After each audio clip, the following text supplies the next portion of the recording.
The 2016 election was memorable, to say the least. For many, Donald Trump's victory brought long-awaited representation in an albeit unconventional fashion. But for many, his victory brought worry and concern as people feared for the protection of their identities and their rights. The election also acted as an example of the relationship between the media and politics, which is a relationship that's dynamic and constantly evolving. The 2016 election was a good example of agenda setting, as the media shaped how that election resulted. So what is agenda setting? Agenda setting is how the media influences public's perceptions of issues. So the media covers issue X, and then the public thinks that issue X is important. And it's important to note that the media doesn't tell you how to think about issues, it just tells you what issues to think about under agenda setting theory. The 2016 presidential election, specifically the Republican primary, generated a lot of media buzz. There were 17 candidates at the first RNC-sanctioned debate.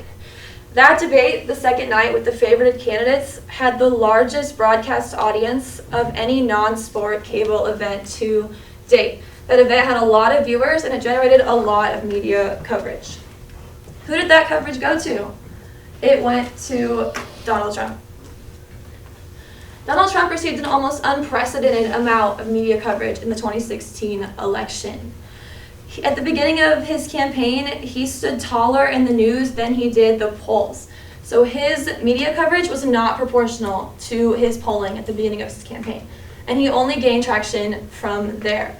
Of the top 6 Republican candidates, Donald Trump received 34% of the media coverage, which is almost double what any other candidate received.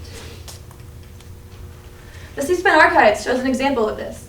There are 170 videos in the C-SPAN archives related to the Trump 2016 campaign. Comparatively, there are 38 videos on the Cruz campaign and 34 on the Kasich campaign, all in the same time frame. Media coverage of Donald Trump's campaign was constant, and it was discussed even by the media. So the media discussed media coverage of Donald Trump, which is what this video is.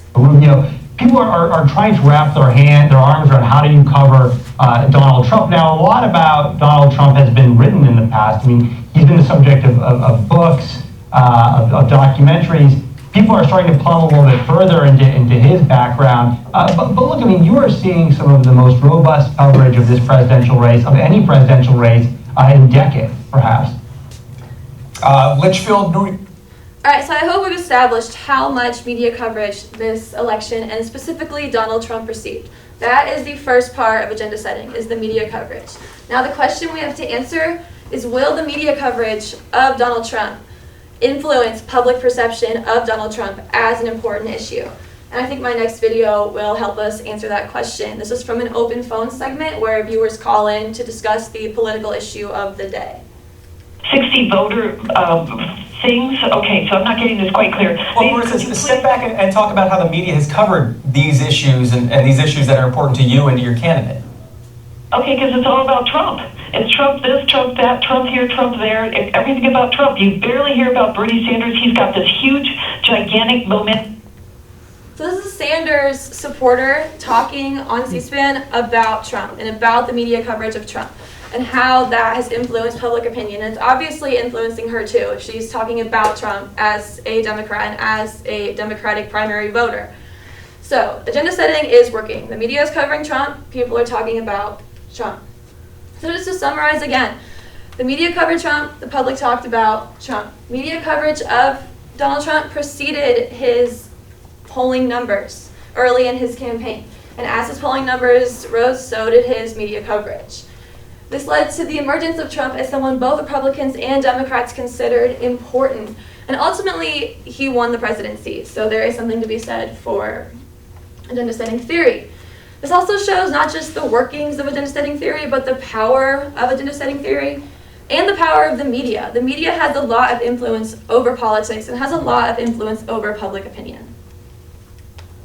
Thank you.